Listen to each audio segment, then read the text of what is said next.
स्वस्तिक society पक्षर विश्व कर्कट दिवस पालित। कर्कट पीड़ितों सहायता निमंते हाथ बढ़ाइला रेड स्वस्तिक। रैंप्रे जलवा देखाइले दिव्यांग। रैंप्रे चलिले सचेतनतार बार्ता बांटिले। देशर अग्रणी समाज सेवा संगठन रेड स्वस्तिक सोसाइटी ओडिशा शाखा पक्षर विश्व कर्कट दिवस अवसर में एक स्वतंत्र कार्यक्रम संजीवनी भुवनेश्वर स्थित गल्फ क्लब ठारे पालित हो जाइछि।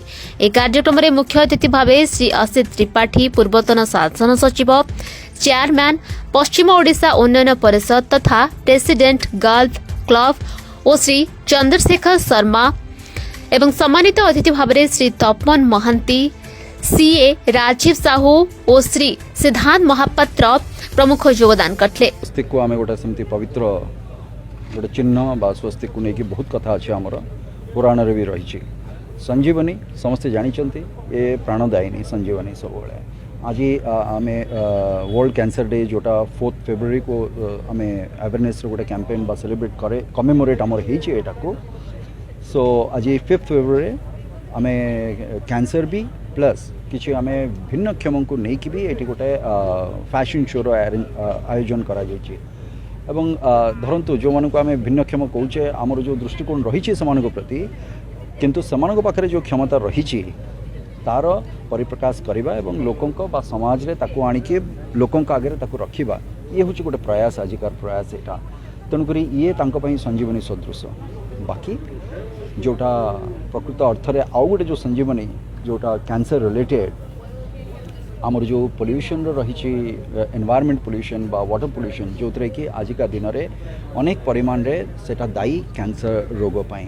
तेणुक सेटा को आमे केमती आमर समाज को प्रदूषण मुक्त करवा से पानी हो बा वायुमंडल रे हो ये दुईटा को छाड़ी तो आमर जीवन चली पारिबनी। तेणुक ये दुईटारे ही ये प्रदूषण रही जोटा कि कैंसर होची।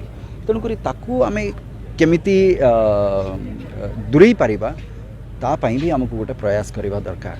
तेणुक मोर आशा ये रेड स्वस्तिक जोटा संजीवनी कहीकि ये जो मंच करिसेंती आज एथिरे लोक मानक पई ये संजीवनी प्रदायिनी हो एंड लोक माने गोटे केमती सुस्थ जीवन बितेबे तापाई एठु गोटे आरंभ भी एया मु चाहे। रेड स्वस्तिक सोसाइटी ओडिशा शाखार सभापति श्री विजय आचार्य अध्यक्षता आयोजित यह कार्यक्रम में रेड स्वस्तिक सोसाइटी ओडिशा शाखा पक्षर 5 जन कर्कट पीड़ितों को आर्थिक सहायता प्रदान करा सह विश्व भिन्नक्षम दिवस अवसर में परिमाप करा 300 रु ऊर्ध्व भिन्नक्षम मानक मध्यरु 100 जन को कृत्रिम अंग प्रदान करा जायथिला।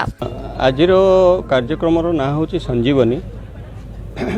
संजीवनी माने आमे केमिति लोक मानकु जीवन दान तो आमे कहि परिबानी तांको सहयोग करि परचु किछिटा सक्षम करिबा पई किछिटा चलिबा पई आउ किछिटा अग्रसर होबा पई।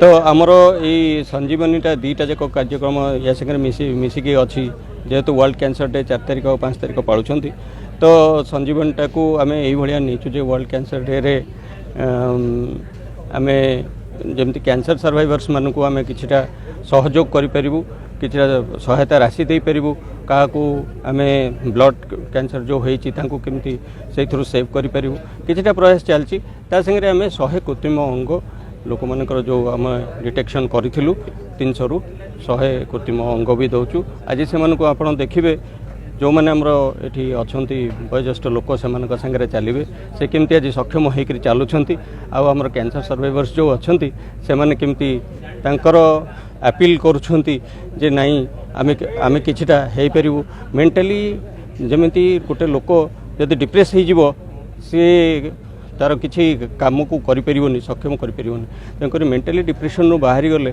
तार रोग जी अच्छी से जीवा पूर्व तार निजर फिलिंग्सटा आसो जे नाई आहरी किसी करी आ से करके देखेब से नाटा संजीवनी अच्छी रेड स्वस्तिक यहाँ गोटे नुआ प्रयास। यह कार्यक्रम अवसर में एक नियारा रैंप शो प्रदर्शन करा जायतिला जो गल्फ क्लब प्रमुख सदस्यों सह भिन्नक्षम माने रैंप रे निजर जलवा देखाइथिले। ଏହି ଅବସରରେ ବିଭିନ୍ନ ସାଂସ୍କୃତିକ କାର୍ଯ୍ୟକ୍ରମ ପରିବେଷଣ କରାଯିବା ସହ ବିଭିନ୍ନ କ୍ଷେତ୍ରରେ ପାରଦର୍ଶିତା ଲାଭ କରିଥିବା ଯଥା ପୋଲିସ, ଡାକ୍ତର, କ୍ରୀଡ଼ା, ସମାଜ ସେବା, କ୍ୟାନ୍ସରକୁ ପରାସ୍ତ କରିଥିବା ବ୍ୟକ୍ତିବିଶେଷ, ଦିବ୍ୟାଙ୍ଗ, ସଞ୍ଚାଳକ, ନୃତ୍ୟ ପରିଚାଳନା, ଉଦ୍ୟୋଗୀ, चलचित्र क्षेत्र में निजर अवदान देइथिबा व्यक्तिविशेष को स्वतंत्र सम्मान रे सम्मानित करा जायतिला।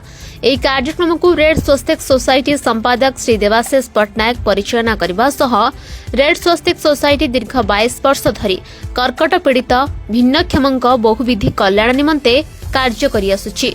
तत्सहित आगामी दिन में यह प्रयास जारी रहिबो। सेवा को प्रशस्त करने सहित कर्कट पीड़ितों द्वारा देश में किपरि उत्कृष्ट सेवा पहुंची पारिबो से नहीं प्रयास जारी रहिबो बोली मत देथिले। एही कार्यक्रम में रेड स्वस्तिक सोसाइटी प्रमुख सदस्य मध्य सागर मिश्र, गीतिका पट्टनायक, रिमझिम पात्र, कुणाल किशोर दास, प्रमोद पात्र, संयुक्ता सुबुद्धि प्रमुख उपस्थित थे। Bureau report, metro TV Odisha.